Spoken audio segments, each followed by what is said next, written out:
Hello students, welcome to my channel let's study. आज हम class 10th की English की first poem dust of snow करेंगे। Dust of snow is a very beautiful poem written by Robert Frost. Dust of snow poem Robert Frost द्वारा लिखी गई है। Students, poem को करने से पहले हम इसके डिफिकल्ट वर्ड करेंगे। And first word is way, means manner यानी तरीका। वे मीन्स मैनर यानी तरीका। Second word is shook, to move.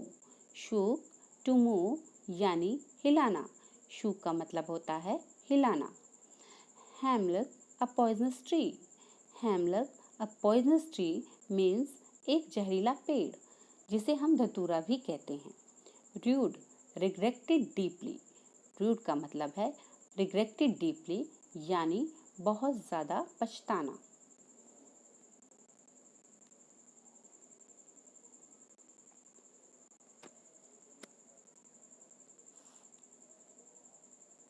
Students,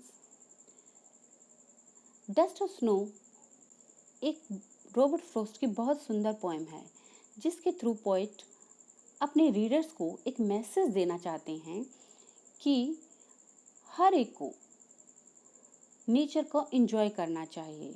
and poet want to convey a message that everyone finding positivity in negative things, कि हमें अपने आसपास की जो भी नेगेटिव चीज़ें हैं उनमें पॉजिटिविटी ढूंढने की कोशिश करनी चाहिए। हमें किसी चीज़ को नेगेटिव नहीं समझना चाहिए, जैसा कि पोएट ने किया। इस पोएम में पोएट ने दो चीज़ों को कंसीडर किया है। एक हेमलक ट्री, फर्स्ट इज हेमलक ट्री और सेकंड है क्रो। हेमलक एक जहरीला पेड़ होता है, जिसे कोई भी अपने घर में लगाना नहीं चाहता, जिसे अशुभ संकेत माना जाता है, जिसे इल ओमेन समझा जाता है। सेम क्रो, क्रो को भी अशुभ संकेत माना जाता है। आप जानते हैं कि घर में कोई भी क्रो को पसंद नहीं करता है, कोई भी किसी क्रो को पेट नहीं बनाता है। आपने नोटिस किया होगा कि पैरट को, पिजन को सब लोग अपने घर में पालते हैं, लेकिन क्रो को कोई भी नहीं पालता है, क्योंकि उसकी एक तो आवाज़ भी अच्छी नहीं होती है और वो ब्लैक होता है, इसलिए सब उसको क्या मानते हैं, अशुभ मानते हैं। आपने नोटिस किया होगा कि कभी क्रो किसी के घर पे बैठ जाता है तो उसको भगा देते हैं कि ये कुछ अशुभ का संकेत दे जाएगा, इसलिए उसको अपने घर पे बैठने भी नहीं देते हैं। तो ऐसे ही दोनों नेगेटिव चीज़ों को पॉजिटिव थिंकिंग लेकर पोएट ने इस पोएम में एक्सप्लेन किया है कि जैसे इन दोनों नेगेटिव चीज़ों की वजह से ही पोएट के जीवन में खुशी आ गई है। पोएट दुखी था किसी कारण से, लेकिन उन दोनों चीज़ों ने, जो जिसे पब्लिक यानी हम लोग नेगेटिव समझते हैं, अशुभ मानते हैं, इन दोनों ही नेगेटिव चीज़ों की वजह से पोएट की लाइफ में खुशी आ गई है। पोएट को बहुत अच्छा फील हो रहा है, हैप्पीनेस आ गई है उस लाइफ में। तो पोएट यही मैसेज अपने रीडर्स को इस पोएम के थ्रू देना चाहते हैं कि हमें किसी भी चीज़ को नेगेटिव नहीं समझना चाहिए, क्योंकि कभी कभी वही नेगेटिव चीज़ हमारी लाइफ में हैप्पीनेस का रीज़न बन जाती है, हैप्पीनेस का कारण बन जाती है। ये एक बहुत ही पॉजिटिव मैसेज पोइट ने अपनी इस डस्ट ऑफ स्नो पोएम के थ्रू अपने रीडर्स को दिया है कि हमें किसी भी चीज़ को अशुभ नहीं मानना चाहिए। कोई भी चीज़ हमारी लाइफ में कभी भी खुशी का कारण बन सकती है, जो हम इस पोएम में पढ़ेंगे। तो पोएम करने से पहले स्टूडेंट्स, हम इस पोएम की समरी पढ़ेंगे। It was a winter day, यह एक विंटर का दिन था। The tree top were covered with snowflakes, पेड़ों के शिखर बर्फ से ढके हुए थे। The poet was walking under such snow covered tree, poet ऐसे ही किसी बर्फ से ढके पेड़ के नीचे से गुजर रहा था। This tree was a हेमलक tree, यह एक जहरीला पेड़ था। यानी अभी मैंने आपको बताया कि हेमलक ट्री कैसा होता है, जहरीला पेड़ होता है और उसे धतूरा भी कहते हैं। A crow from nowhere came and perch on the top of the tree, एक कौवा कहीं से आया and perch on the top of the tree, और पेड़ के शिखर पर बैठ गया। The sudden movement of the crow made the dust of snow fell down on the poet. अब आप देखिए, कोई क्रो है या कोई भी बर्ड या कोई भी चीज़ जब हिलती है, कहीं आता है या कहीं से आकर बैठता है या कहीं से उठकर जाता है, तो उसकी जो हिलने की मूवमेंट होगी, जो उसकी बॉडी हिलेगी, तो उससे आसपास की चीज़ें भी हिलेंगी। सेम जो क्रो कहीं से उड़कर उस पेड़ पर बैठा, उसके आने की वजह से जो हलचल हुई, जो सडन मूवमेंट हुई, उसकी वजह से पेड़ पर जितनी भी स्नो पड़ी हुई थी, वो उसके हिलने की वजह से नीचे खड़े पोइट के ऊपर गिर गई। The sudden movement of the crow made the dust of snow fell down on the poet. Crow की अचानक की मूवमेंट से dust of snow fell down on the poet. Dust of snow, जो स्नो की धूल थी, यानी उसका चूरा था, पोइट के ऊपर गिर गया। This beautiful act leave a positive impact on the poet. और यह सिंपल सिंपल क्यों बोला गया है? क्योंकि किसी बर्ड का देखकर आपने नोटिस किया होगा कि कोई बर्ड परमानेंटली तो एक जगह पर टिक कर नहीं बैठता है, वो कहीं आता है, बैठता है, थोड़ी देर बाद फिर उड़ जाता है। It's a simple act. किसी बर्ड का आना और उड़कर चले जाना, ये तो साधारण सी घटना है। इसीलिए, लेकिन साधारण सी लेकिन ब्यूटीफुल क्यों बोला है? क्योंकि आगे इसमें एक्सप्लेन किया जाएगा कि क्यों इसे ब्यूटीफुल बोला है। ब्यूटीफुल इसलिए बोला है क्योंकि उसकी वजह से क्या हुआ कि स्नोफॉल पोइट के ऊपर हो गई है। This simple beautiful act leave a positive impact on the poet. इस साधारण सी सुंदर सी घटना ने पोइट के ऊपर एक पॉजिटिव इम्पैक्ट छोड़ा। It change his mood and mental state. और इस घटना ने पोइट के मूड को और उसकी मेंटल स्टेट को, यानी उनकी मानसिक दिशा को चेंज कर दिया। Change the mood. Change the mood का मतलब क्या है कि मूड चेंज हो गया।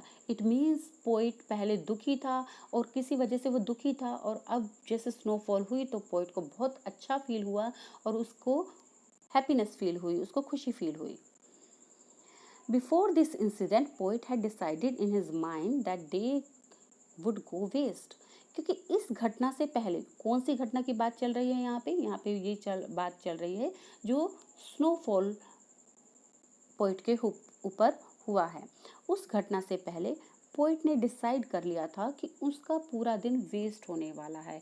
यानी पोइट पूरे दिन से किसी बात से परेशान था, उसको ये लग रहा था कि उसका दिन वेस्ट होने वाला है, वो निराश था किसी चीज़ को लेकर और डिप्रेशन में था।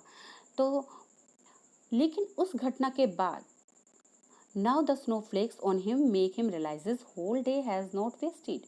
लेकिन इस घटना के बाद, स्नोफ्लेक्स के पोइट के ऊपर गिरने के बाद, पोइट ने रियलाइज़ किया कि whole day has not wasted, कि उसका पूरा दिन अभी वेस्ट नहीं हुआ है। यानी दिन का कुछ हिस्सा अभी भी खुशी से बीत रहा है। और वो कौन सा टाइम था जो खुशी से बीत रहा था? जब पोइट के ऊपर क्रो की हलचल की वजह से, क्रो की जो सडन मूवमेंट हुई थी उसकी वजह से जो स्नोफ्लेक्स पोइट के ऊपर गिरी थी, उस मूवमेंट को पोइट ने इंजॉय किया है। और पोइट कहता है कि कम से कम मैंने लाइफ का डे का कुछ पार्ट तो खुशी से बिताया है। Some part of the day has been spent happily. और पोइट को महसूस होता है कि महसूस करता है पोइट कि उसके दिन का कुछ हिस्सा तो खुशी से बीता है। In the end satisfaction replaces regret. और अंत में पोइट को सेटिस्फैक्शन फील होती है। किस बात की सेटिस्फैक्शन फील होती है? यही कि उसका पूरा दिन वेस्ट नहीं गया है, पूरा दिन खराब नहीं हुआ है, पूरे दिन में वो दुखी नहीं रहा है, कम से कम दिन के कुछ हिस्से में उसकी लाइफ में खुशी आई है। तो इस बात की सेटिस्फेक्शन होती है पोइट को, और पोइट बहुत हैप्पी फील करता है। तो क्या कहा गया है लास्ट में? In the end satisfaction replaces regret. यानी जो पोइट पहले पछता रहा था, अब उसकी जगह किसने ले ली है? सेटिस्फेक्शन ने ले ली है। यानी पोइट की लाइफ से रिग्रेट, पछतावा खत्म हो गया है और उसकी जगह पोइट को सेटिस्फेक्शन मिल गई है। आई होप स्टूडेंट्स आपको समरी बहुत अच्छे से समझ आई होगी। Now let's do the poem. Summary करने के बाद आई होप आपको पोएम बहुत इजीली समझ में आ जाएगी। Let's start. Dust of snow. The way a crow shook down on me, the dust of snow from a hemlock tree, has given my heart a change of mood and saved some part of a day I had rued. The way a crow shook down on me, the dust of snow from a hemlock tree. जिस ढंग से एक कौवे ने हेमलक के पेड़ से मुझ पर बर्फ की कुछ बूंदें छिड़क दी। Has given my heart a change of mood and saved some part of a day I had rued। और उस जो अचानक की मूवमेंट हुई है पोएट की क्रो की पेड़ पर आकर बैठने से, और जिसकी वजह से जो स्नोफ्लेक्स थी पोएट के ऊपर गिर गई है, has given my heart a change of mood. इस अचानक की घटना ने पोएट के दिल को बदल डाला है। And saved some part of I day I had rued. और पोएट को लगता है कि इस घटना ने उसके दिन के कुछ पार्ट को बचा लिया है जिसमें वह पछतावा कर रहा था। यानी वो पछतावा कर रहा था, वो रिग्रेट फील कर रहा था कि उसका पूरा दिन वेस्ट होने वाला है। लेकिन इस sudden moment of crow and hemlock tree ये दोनों ही नेगेटिव चीज़ें हैं जिसको कंसीडर किया गया है। पोएट ये मैसेज देना चाहते हैं अपनी पोएम के थ्रू कि जिस प्रकार मेरी लाइफ में दो नेगेटिव चीज़ों ने मेरी लाइफ में पॉजिटिविटी लेकर आए हैं, उसी तरीके से आप भी किसी चीज़ को नेगेटिव ना समझें। हो सकता है वही नेगेटिव चीज़ें आपकी लाइफ में खुशी का कारण बन जाएं। तो हमें अपना चीज़ों को देखने का नज़रिया चेंज करना चाहिए। हमें नेचर को एंजॉय करना चाहिए। नेचर की किसी भी चीज़ को नेगेटिव नहीं समझना चाहिए, बल्कि उसमें पॉजिटिविटी ढूंढने की कोशिश करनी चाहिए। ये पोएट ने एक बहुत सुंदर मैसेज अपनी poem the dust of snow के थ्रू अपने रीडर्स को दिया है। हमें समझाने की कोशिश की है कि हमें नेचर की किसी भी चीज़ को नेगेटिव नहीं समझना चाहिए, उसको पॉजिटिव समझना चाहिए, क्योंकि कोई भी नेगेटिव चीज़ कभी भी हमारी लाइफ में खुशी का कारण बन सकती है। आई होप स्टूडेंट्स आपको पोएम बहुत अच्छे से समझ आ गई होगी और आपके लिए ये यूज़फुल भी रहेगी। स्टूडेंट्स, आपको अगर मेरी वीडियो अच्छी लगी है तो प्लीज़ इसे लाइक एंड शेयर कीजिए and subscribe my channel also. Thanks for watching my video.